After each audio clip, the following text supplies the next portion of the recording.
toolkit, and then we want mining, ladder up and down. Ladder will go down, so we press enter. Are you in the Nether? Yes. The reason for that is that it sets the level for bedrock to 0 or +5 because it's in Nether, even on the newer versions where the overworld is much deeper.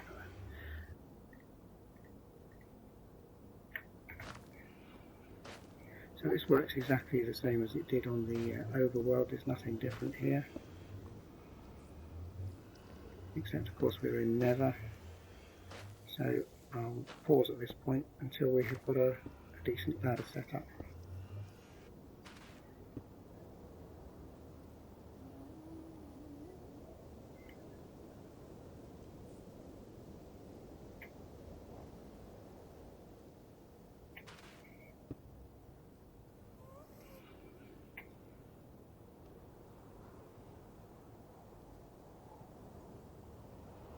There we are, so I should go back in survival mode and we'll carry on from there. Now we're going to look at a new method of strip mining for netherite. So I've only just added this to the toolkit. So we're down at standing on level 14, which I'm led to believe is the best level to be on to find netherite, and it apparently also tends to generate close to the junctions of chunks. So if you press F3 along with G at the same time, you get these graphics appearing here which show you the edges of the chunks. So if we grab a turtle, and I've designed the routines here to run just inside by one block along the border, the chunk border here, so that it runs up there and you leave a couple of blocks alone, and then it runs up there, so that you can walk along this side and the other, but the turtle actually checks it as it goes, so it should theoretically pick up anything that's in the way.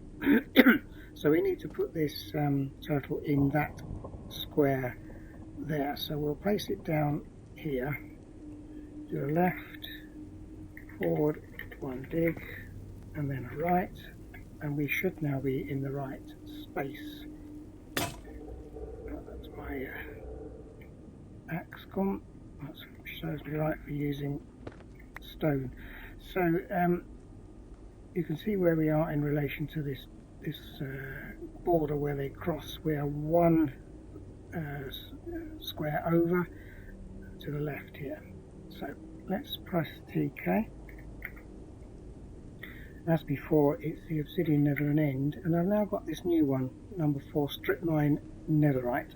So we'll do a 4 again, and it shows you how to place the turtle. So you've got the chunk boundaries here, which are in green, which are represented by these lines that go up and down, and you can place the turtle north of the boundary that goes this way, and one block away from the boundary that runs that way.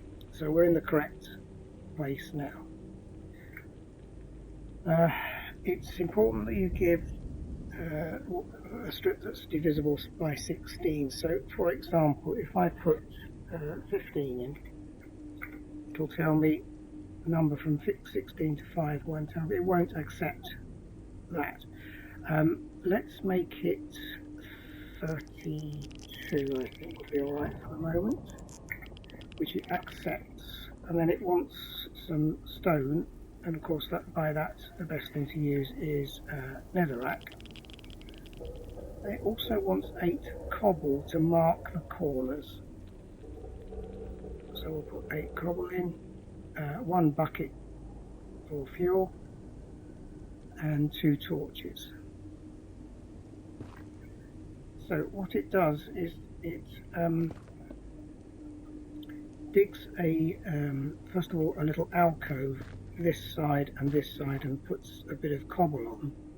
This kind of helps to mark the position of each of these junctions so that when you haven't got this set, it will show. Now it's going to go 32 blocks in that direction, and every time it moves, first of all it will check, is the floor okay, does it have anything valuable, does it have lava underneath it. Then it goes up and does the same for the ceiling. Is there anything valuable, is there lava above it, and if there is, block it up. Then as it goes up and down, it also swings from side to side to do the same check on each wall. Is there anything valuable? Is there any lava? And so on. So it does take a little while because it's a bit slow, but obviously that can just then be left. It's wise to stand back in survival mode, because if it does break through into lava, it does seal it up, but sometimes while it's kind of in the process of checking, the lava can of course flow back and get you. There we go, that one's sealed up. Okay, so that one is on its way. This one has already been done. And then over here you can see I've already cleared this entire area. Now I've only used the normal Quickmine rectangle for that. There wasn't any need to do anything different. It works the same way. You just choose the sizes appropriately, and it stripped out this huge area here. Believe it or not, I got just 5 pieces of netherite from this entire area, so it obviously takes a while, but of course it does help if you've got several turtles all going at once. So I'll leave that one to be digging its way up there, and we'll start stripping away the corner from this place here. So I'll show you how we do that. So let's choose another turtle.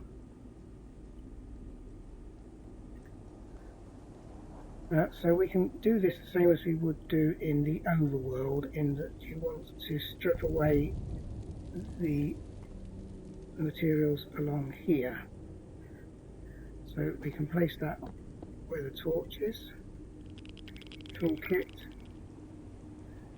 Then this time we're going to choose one mining and then Quickmine rectangle, same as we would do on the overworld. So you've got this diagram showing you where to place the turtle. So we're placing it on the corner. We want it to start over here.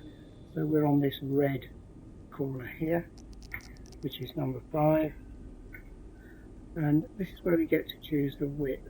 Now we have just set this one to run 32 down that way, so let's set the width to 32. The default 15, and that will give you quite a reasonable size. So let's go for 15 on that one. So just press enter, and then again it wants a bit of stone. This is to seal the roof with. I'll put a bit of extra in just to be on the safe side. And there it goes, it's off mining out this entire area here. Right, this one has finished cutting the corridor, so you can see it's run parallel to the existing one on this side. So we could, if we wanted to, just start it up again from the position it's currently in, and it will do another. Yes, we can do that, and it'll catch up with the end of there. So I'll set that one off again for another 32, in exactly the same way as we did before. We've got a bit of gold nugget, nothing very exciting at this stage. So I'll just get this one going again as you saw before. Well, this one has now gone through to the next chunk, so it's done this first chunk here from its starting point over here. It's cleared everything out, so it checks above, it checks below, so we're checking 3 layers as it goes. It's also sealing up any gaps in the ceiling so we don't get lava pouring out on us. That one I think is just about finished its second lot, so this will do the 2 chunks up to here before it comes to a halt. I'll just see if I can catch it, if there's anything in it. No, not at this stage, it hasn't. So this one's now finished and it's heading back home. So it's cleared out this whole 32 by 16 area. No ancient debris. Oh well, can't win them all, but at least you can see the principle of how it works. So you can actually strip out quite a large area, as you can see from the map.